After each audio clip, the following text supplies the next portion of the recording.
Fundamental para proteger a vida dos pequenos e frear a disseminação do coronavírus, a vacinação de crianças de 5 a 11 anos contra a Covid-19 está estagnada no Brasil.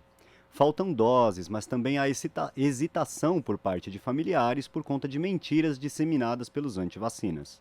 Sobre isso, nós vamos conversar agora com a médica sanitarista e pesquisadora da Fundação Oswaldo Cruz, Lúcia Souto. Bom dia, Lúcia. Tudo bem? Bom dia, Rodrigo. Tudo bem? Sim. Estamos aí nessa jornada para o controle da pandemia no Brasil, né? Pois é, Lúcia. No último dia 16, inclusive, a Fiocruz publicou uma nota técnica apontando que apenas 21% das crianças de 5 a 11 anos tomaram ao menos uma dose da vacina contra a Covid-19, né? O cenário é bem preocupante, sobretudo porque as aulas voltaram em formato majoritariamente presencial em todo o país. E em janeiro a gente teve aí o maior pico de internações de crianças desde o início da pandemia.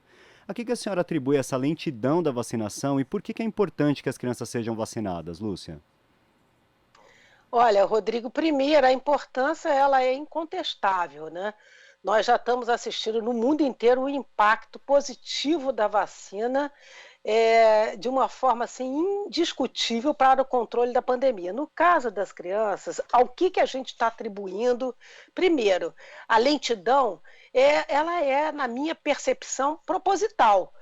O governo federal, via o Ministério da Saúde, o ministro Queiroga, desde o início impôs uma série de barreiras, sabotagens mesmo, eu diria, ao processo da vacinação infantil, que é essa etapa que nós estamos procurando desenvolver nesse momento, né? Desde exigindo uma coisa absurda, que as nossas entidades da saúde coletiva do Brasil se pronunciaram de uma forma muito forte com relação a isso, de precisar autorização dos pais, quer dizer, o tempo inteiro gerando uma confusão na sociedade brasileira, no sentido de impor barreiras burocráticas que não são necessárias. A vacina, ela está comprovada a sua segurança e eficácia pelos Centros de Controle de Doença do mundo inteiro e pela própria Anvisa. Então, não há porquê o Ministério da Saúde ficar colocando esse tipo de dificultação para a população brasileira, né? Então, isso eu acho que é um dos componentes. Outro, associado também a essa forma de sabotar o processo da vacinação de crianças a restrição da distribuição das vacinas. Por exemplo, em vários momentos, aqui no Rio de Janeiro, já por 2 vezes foi interrompido o processo da vacinação infantil por falta de vacinas, por falta de doses. Hoje, precisamente hoje, foi retomado porque chegaram as doses acordadas de vacina para esse processo, e eu imagino que à medida em que esteja regularizada essa distribuição, esse processo fluirá de uma maneira mais tranquila. Porque uma coisa, o Rodrigo, ficou comprovado nesse processo todo duro que nós estamos enfrentando do controle da pandemia no nosso país, é que a sociedade brasileira aderiu maciçamente ao processo de vacinação. O Brasil tem um trabalho exemplar com relação a essa adesão da sociedade que pouco deu ouvidos, digamos assim, a essas argumentações anti-vacina. Então, eu imagino que à medida em que essas vacinas estejam disponibilizadas, não haja essa barreira da disponibilidade, eu acho que nós teremos uma grande adesão da vacinação infantil também. O Brasil já conta cerca de 1.500 mortes causadas pela Covid-19 e mais de 2.400 casos da síndrome inflamatória pediátrica, né? Um problema grave que necessita de internação e pode até matar. Isso registrado nas crianças, né? É bom que se destaque que a vacina até agora, o diretor-presidente da Anvisa, Antônio Barra Torres, em entrevista no Senado, em audiência no Senado, registrou que não houve nenhum caso de morte por vacinação depois de quase 4 milhões de crianças vacinadas no Brasil e de 9 milhões de doses aplicadas nos Estados Unidos, né?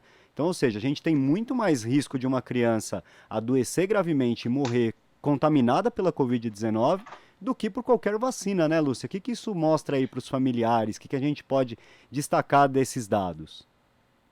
Olha, eu acho que os familiares, eles têm que se sensibilizar exatamente com esse tipo de fato, né? Nós temos o fato de que as doses de vacina já estão sendo aplicadas a nível global, não há casos de morte, elas são seguras, são efetivas, e é uma forma das famílias protegerem a vida de seus filhos. Isso é uma grande responsabilidade para mães e pais, né? No sentido de oferecer essa proteção segura às suas crianças. Então, eu acho que esse é um argumento muito forte, que é a defesa da vida, da saúde das nossas crianças, né?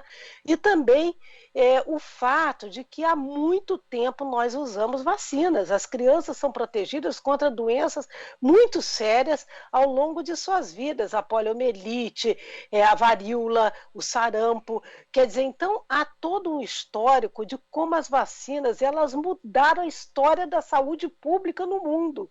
Então, temos assim a bem-aventurança, diria eu, de termos uma vacina disponível nesse momento do curso da pandemia. Então, isso realmente é um instrumento, um instrumento que nós temos a nosso favor e que realmente, eu acho que com medidas de esclarecimento, o Ministério da Saúde não faz nenhuma, mas nós, os órgãos de imprensa, como a TVT e a Rede Brasil Atual estão fazendo, quer dizer, o esclarecimento devido à população com essas informações é baseada nas evidências científicas e nos centros de controle de doença do mundo inteiro, as Anvisas do mundo inteiro, não só a nossa, que mostra que não houve nenhum caso de morte em decorrência da vacina, ao contrário, as vacinas protegem e protegem inclusive de casos que já estão ocorrendo em crianças, que é essa síndrome inflamatória. Então, realmente, evitar risco de vida para as nossas crianças, o risco de morrer, é uma coisa que é fundamental. Então, proteger crianças do nosso país nesse momento, cabe a nós, sociedade, às mães e pais, realmente fazerem esse processo simples de vacinação, ainda mais nesse momento que elas voltaram a estar disponíveis nas unidades de saúde do Brasil inteiro. Pois é. E aproveitando essa nossa conversa, Lúcia, para desmentir algumas fake news aí que são muito propagadas, né? Primeiro, destacar esse ponto que a gente acabou de falar. Não existe morte associada à vacina. 9 milhões de vacinas aplicadas nos Estados Unidos, 4 milhões aqui no Brasil. Não houve nenhuma morte de criança associada à vacina. Uma outra fake news que é muito distribuída, que fala do risco de miocardite, que é uma doença no coração, que poderia afetar as crianças. Foram casos muito raros que ocorreram nos Estados Unidos. Com essas 9 milhões de doses, houve 11 casos, nenhuma criança morreu, todas foram tratadas e curadas, ou seja, é raríssimo de acontecer. Mas entre quem tem Covid, a chance de ter esse mesmo problema é muito maior. São 1.500 vezes mais chance de alguém ter uma miocardite tendo Covid do que tomando vacina. Uma outra fake news que é muito difundida é de que a vacina é experimental, de que ela não teria passado por todos os testes. Eu queria que você explicasse, Lúcia, para nós, desmentisse essa fake news de que a vacina é experimental. Ela passou por todos os testes, ela foi aprovada pela Anvisa, por outros órgãos internacionais. Explica direitinho para nós como que funciona essa questão do teste da vacina. Olha, esse processo da aprovação de uma vacina, ele é um processo longo, e isso ocorreu no mundo inteiro e no Brasil. Você tem todos os estudos que estão sendo apresentados e levados em consideração das agências, tipo a Anvisa, o CDC nos Estados Unidos, são muito rigorosos, passam por testes clínicos, avaliações. Então, quando uma vacina ela é liberada, é porque há a conclusão forte, definitiva de que elas são seguras e efetivas. Então, esse longo processo de aprovação de uma vacina, passada pelos Centros de Controle de Doenças, no caso dos Estados Unidos, o nome é esse, a Agência Europeia, no caso do Brasil, a Anvisa, são realmente estudos muito rigorosos. E quando chega a etapa da aprovação, é porque todas essas etapas anteriores, elas foram estudadas e aprovadas e liberadas com a informação de que são vacinas seguras e efetivas. E essa informação que você deu, que é preciosa, Rodrigo, é que no caso dessas fake news da miocardite, por exemplo, é que é 1.500 vezes mais chance de uma criança com Covid ter do que aquelas vacinadas. Então, são dados assim muito robustos que vêm a comprovar, entendeu, a importância irrefutável da vacina infantil nesse momento. Então, nós estamos num momento que essa vacinação, por exemplo, esse grupo é um grupo suscetível, né? Não está protegido ainda de uma maneira maciça pela vacina. E, portanto, é um grupo que está suscetível não só de ter a doença, como também, mesmo assintomático, transmiti-la. Então, para o controle da pandemia, primeiro para a proteção da vida dessas crianças, é fundamental.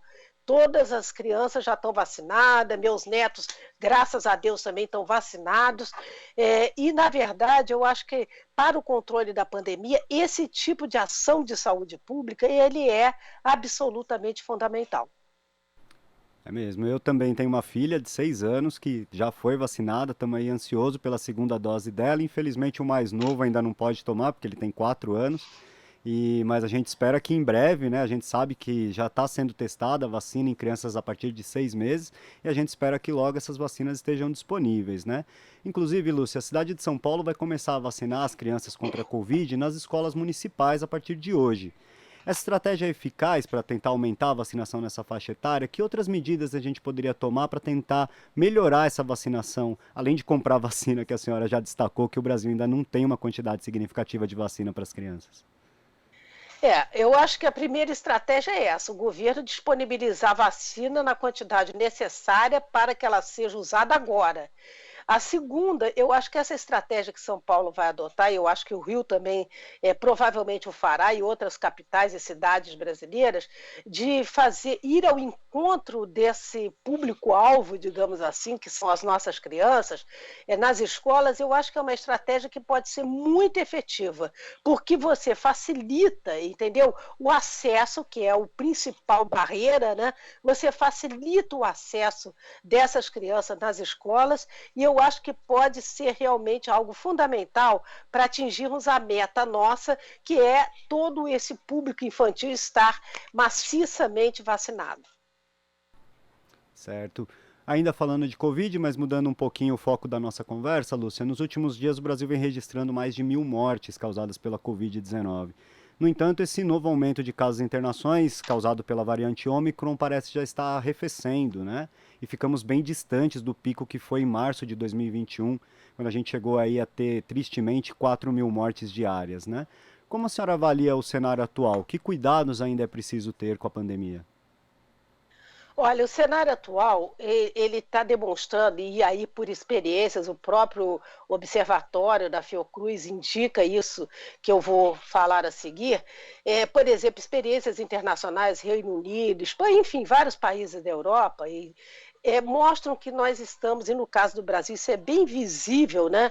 Houve um aumento de uma tendência de elevação de janeiro, a partir do início de janeiro até agora, início de fevereiro, uma elevação numa curva ascendente bem evidente, né, de casos aí e de internações dos não vacinados. Importante dizer isso, que 80% das internações e de pessoas que estão em UTI são de não vacinados, a gente chama até da epidemia dos não vacinados, né? E agora, a partir do início de fevereiro, a gente começa a ver uma tendência a um platô, a uma estabilização desses casos. O que pode indicar, por países que nós estamos também dialogando e compartilhando essas informações, pode estar significando esse platô que daqui a um tempo, ainda no mês de fevereiro, final, que nós já estamos quase nele, né, começar uma tendência de queda.